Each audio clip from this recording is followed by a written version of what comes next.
Hey everybody. So I was going to talk about removal today, like kind of to be pretty exclusive about it. And it was mainly geared for my Aragorn deck, so the colors of white, blue, green, and red. And after kind of going through some of the cards that I had for removal, I've was kind of revisiting the deck in general.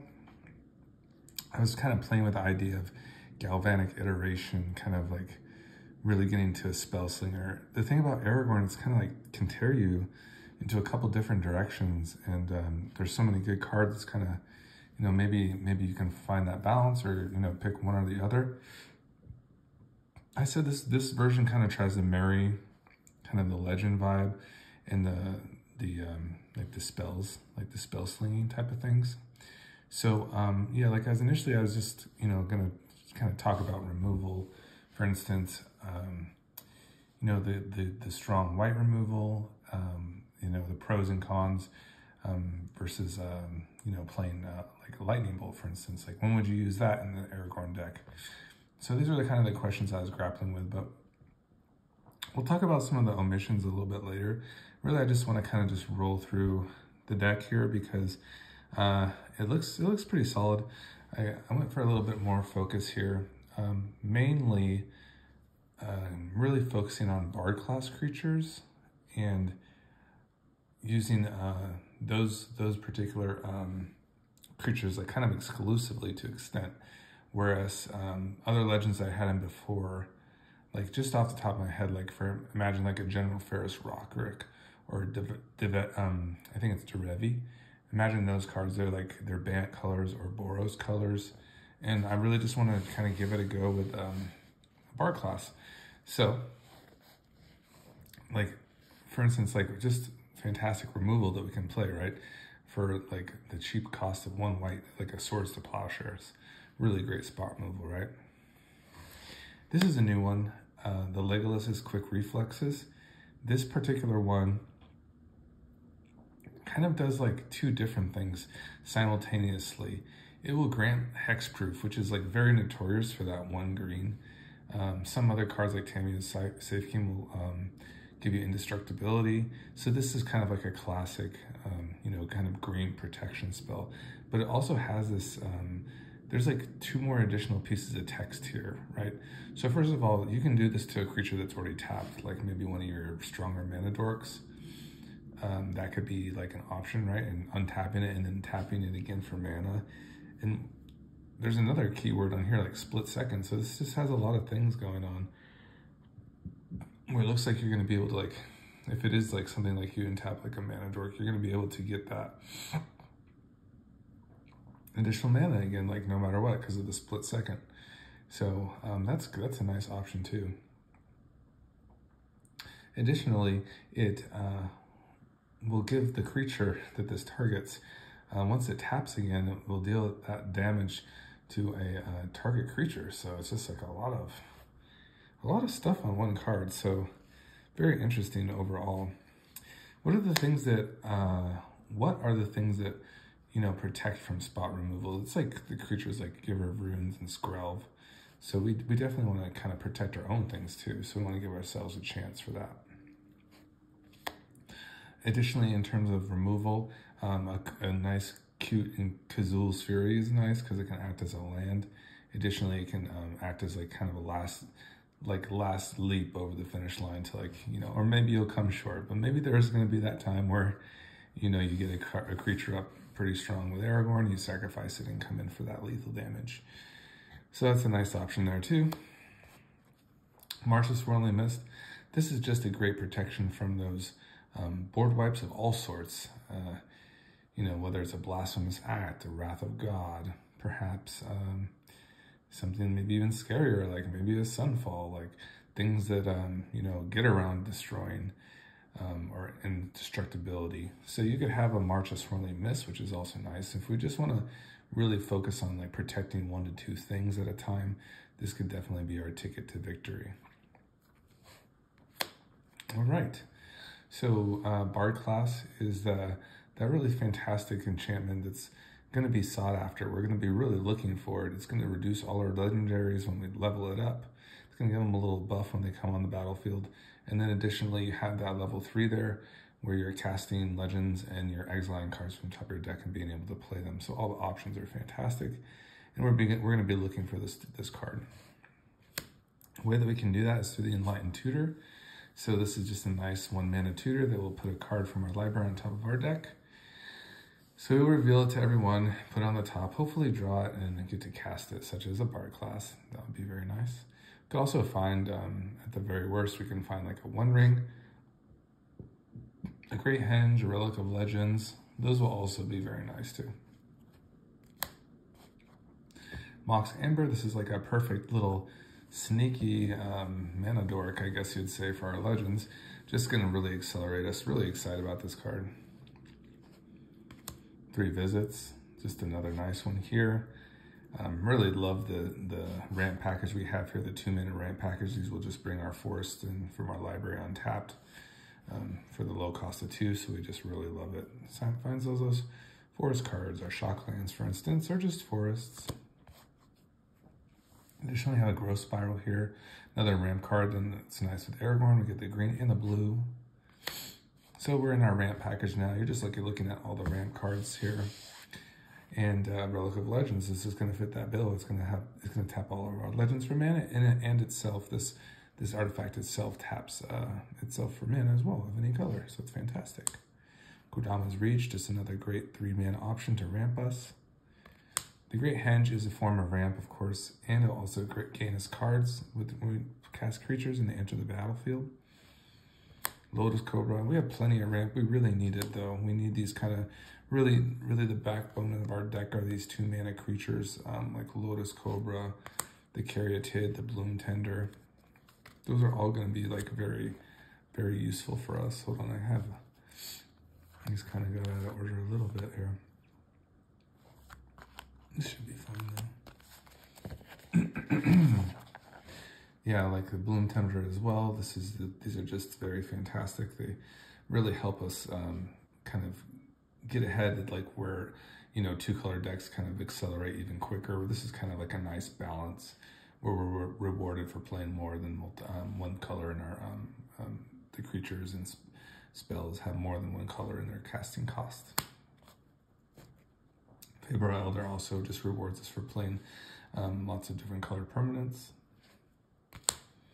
Here's Nissa. Never have some nice synergy with here. We have some good fetch lands in this deck. Additionally, it can like fetch up another useful elf like Selvala, perhaps even a Omnath with the Elemental clause. So those are just great hits for us. Here's our kind of generic ramp. Just the colorless stuff that is kind of essential because we're playing 4 colors. We're not always going to have the kind of curve that will necessitate us for, playing out all our green spells. So the mana rocks help out extremely well. Here's like our little ramp package, just these 3 here. Just because we're playing the Soul Ring, we have a Ragavan that you'll see soon. This should be sufficient along with the mana rocks and the 2-mana ramp and the 2-mana dorks. This should all be fine. So the Noble Hierarch for the multicolored mana here. It's a nice one. The Delighted Halfling for our legends, and the Bird for any color mana pool, right? Those are great turn 1 plays. We're not going to be sad about that. Alrighty, so here is the Ragavan here. This is just a very solid card that helps us make treasures. It gets on the offensive early and maybe even gets us some nice cards from our opponents too at times. Additionally, our Magda, these are all just nice Bard class legends. This is basically a leveled up Bard class. They're just, this one's free and this is 1 colorless, so kind of meets that criteria. And so in terms of legends that are 2-colored that, aren't in the Bard class colors, this one definitely makes the cut just because it does so much for our ramp and it turns all of Aragorn's tokens into mana rocks too. So we like to get Tilda very much. Hopefully this will come in the mail, the Ruby, the Tireless Tracker.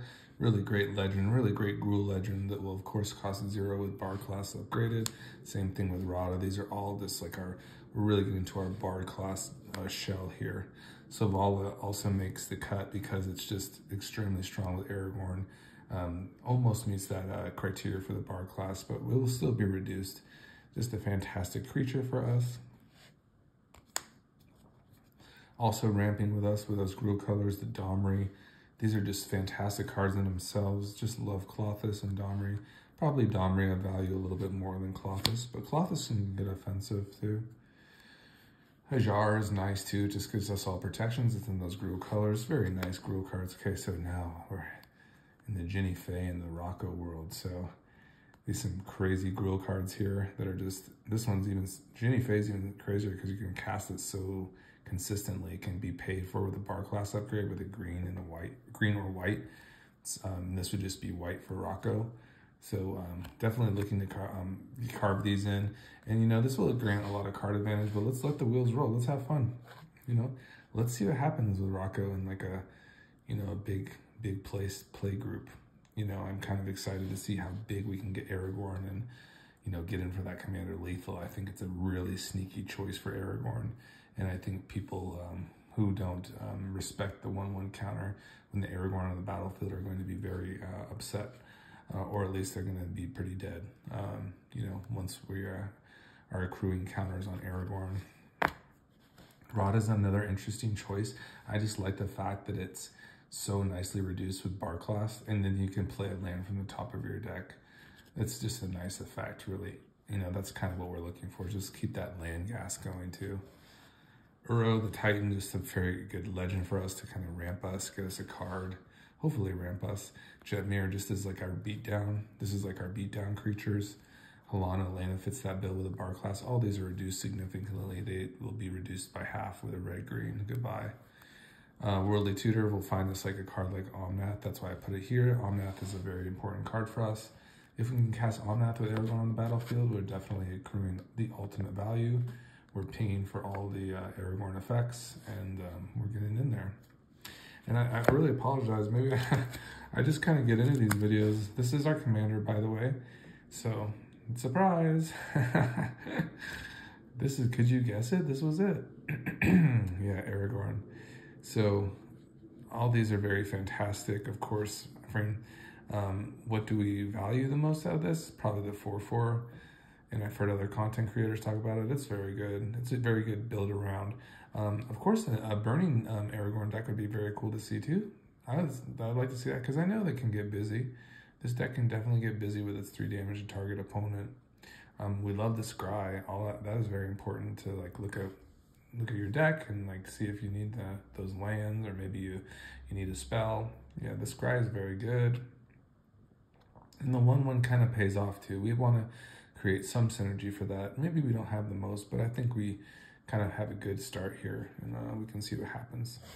So yeah, Omnath is just really good with Aragorn, and it gives you a card and this really sneaky 4-mana boost right there with our fetch lands. It's kind of wild stuff. So yeah, Minsk and Boo, Tyler's Heroes. This is you know, gonna help maybe either you know, draw us a ton of cards. Just by putting Boo out, we can buff it out with some green spells and then do the -2. We don't have to necessarily use the plus with Aragorn, which is nice. So Minsk and Boo is always a threat. Winota is just another serious threat. Just always kind of looming there. Has no Bard class, other than it has the red, so it will be reduced by Bard class, but it's not as like, it's like the double. Not like it will be cut in half, but this card is insane. And we have so many humans in this deck too, so we're definitely be getting some hits. I'd love getting like a hit of like a Narset off of Winota. It really kind of gets you cooking. And more Bard class with the Xenagos. This card can't be skipped over. This is like definitely a win con with Aragorn. Definitely will get you to that criteria damage for Commander Lethal. And it has that green reduction with Bard class, so we're very excited. Serac also, very nice here. Also a human, so it synergizes with our other cards. Additionally, we have the Shapeshifters, which are just so very strong. Sakashima and Spark Devil. Having a copied Aragorn is very extraordinary, and I really encourage you to, you know, check it out. And I think you'll be very excited about that. And you know, they're kind of evenly distributed here at that 4 mana, which is very reasonable for us. Yeah, because you can think about these like, you know, going to Aragorn, then like a spark double, and then maybe holding up like a swan song at the very nicest, right? Where you kind of have that kind of reassurance there. Devon's Veto is very nice here for us too, just like kind of a finality to countering, you know, just stop, you know, this is over. Basically, Jawari Disruption, and then that's like just a nice land card that's just also a spell. So we like those. We like to encourage our gameplay to have those options. And then we have our cards here that will grant us more cards, like Expressive Iteration, the One Ring, Escape to the Wilds, Rishkar's Expertise, Last March of the Ents. Nice one there as well. And then our, for more, this one is cards. So now we're going to our cards still, Garrick's Uprising. Additionally, not only will this get us some cards with Aragorn, it really gives us that nice trample that we want to have with Aragorn. So it fits both of those criteria very well. We like that a lot. And then Embercleave, of course, for that trample damage as well. We're going to be playing we're going to be getting a good amount of board going, and, you know, swinging with this on an opponent should surely bring us the Commander Lethal with Aragorn. So that's kind of the deck. The rest is just, from there, is just lands. So, you know, we just got all the lands. We're playing, I think, one of each basic. I prefer slow lands, pain lands. I have the shocks, some of the other MCDFs, and then we have some channel. We have the channel land in here as well. Sokinzan, Otawara, and also Boseiju. The fetch lands are here as well, and the very strong Zendikar multi-face cards, of course, really round out the deck. You see, I have some nice protection lands here. So some triomes as well. The mana base is kind of just chilling. You know, it's probably one of the more expensive parts of the deck, to be honest. It's, you know, just every other card is like 20 or 30 bucks. So the land base is not very exciting in terms of a budget standpoint. But overall, it gives us a lot of, you know, satisfaction too, just playing these cards. But, you know, if that's something that you're having trouble working for, maybe just starting off with the pain lands might be good. Those are pretty affordable, right? You could probably, you know, work with this deck and find a lot of basics. The fetch lands are important, but you don't have to have like the payouts for the fetch lands, I suppose.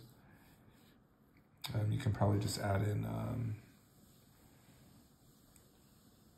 you know, maybe take out the Lotus Cobra and Nissa, and maybe look for maybe some more rampant growth type effects. Maybe that could be a solution for that.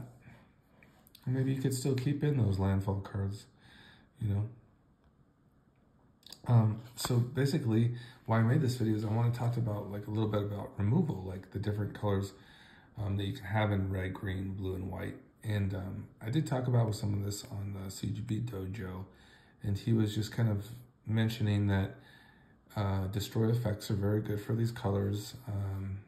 You know, want to kind of, like the blue bouncing is could be here and there good, like a Brazen Borrow, of course, is good to bounce things in. It's a creature too. It's like that Adventure Bone Crusher Giant's kind of similar to that. I think the Brazen Borrow is a little bit more, performs a little bit better. So bouncing with blue, white seems to give some exile type effects, and green usually fights, right? So this card is one that's kind of unique to green, where it actually destroys a target permanent for the low cost of 3, and their opponent, or whoever you've done it to, creates a 3/3 green beast creature token. So that's an interesting choice. I like that it's green. These are kind of cards I'm just kind of keeping aside, and I'm looking like to see how the deck performs. And I could definitely bring these out and say, oh, you know, this deck, you know, probably that card wasn't so good. Maybe we need more removal. Beast Within might be that kind of card that we'd want, right? Chaos Warp 2 is kind of another one of those options that it's kind of, this one's an interesting one that exiles in red. And then basically, actually, it doesn't exile, it just puts that card in their library. It's very interesting. Then they reveal the top card of their deck and they put that onto the battlefield. So could like hit a land, you know, could be useless, could be a counter spell. Like it could be just absolutely useless, but it could be something strong too. So it's sort of a gamble, right? So another interesting choice we can consider. Blasphemous Act is just like kind of slots into most red decks. And usually you'll encounter it like every time you go to the LGS, like a Blasphemous Act. It's a very good card. I've kind of gotten through some sessions, like not really noticed the missing. But once again, it's another card that, you know, might be considered, and I always keep it in the back of my head. Same goes with Vandal Blast. This particular deck just kind of is all about really power and kind of going over the top with creatures, you know, and this could also be like a very good card. Maybe we need something like this to slow down other really fast decks, you know. So that's what I'm saying. I'm just keeping it over here. You know, definitely can consider it.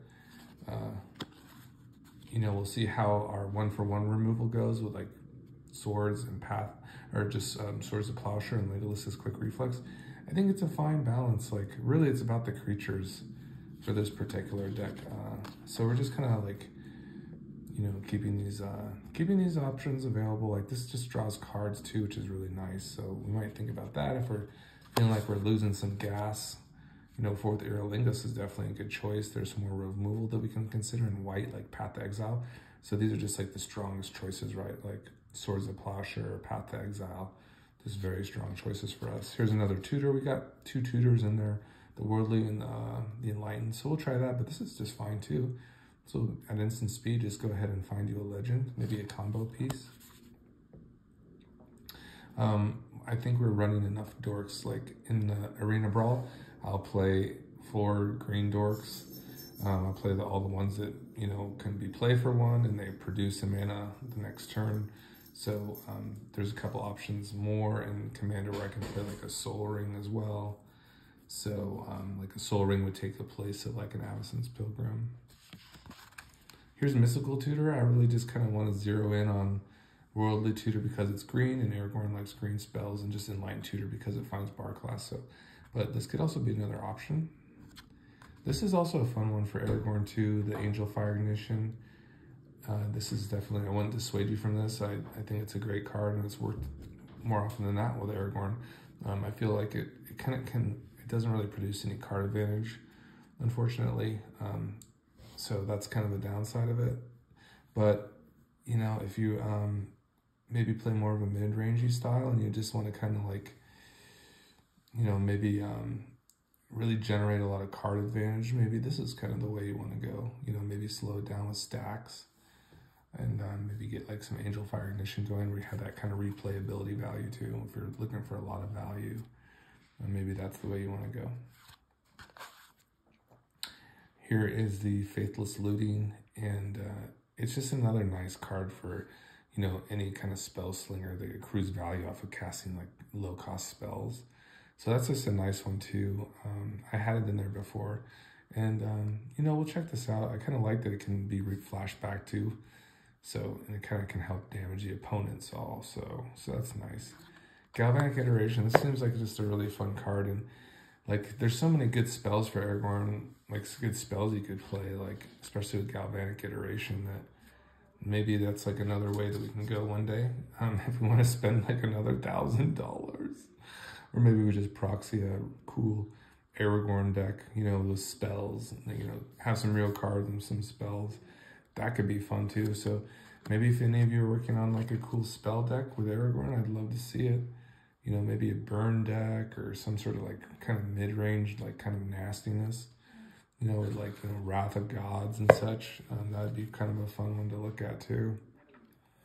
Manamorphs also just meets all that criteria for Aragorn, but, you know, I have other choices, you know, that do things. You know, this will switch colors and kind of just be like a free spell, which is nice, and it's green, it's red. It's kind of all those things that Aragorn wants, but I played it, and it was pretty good.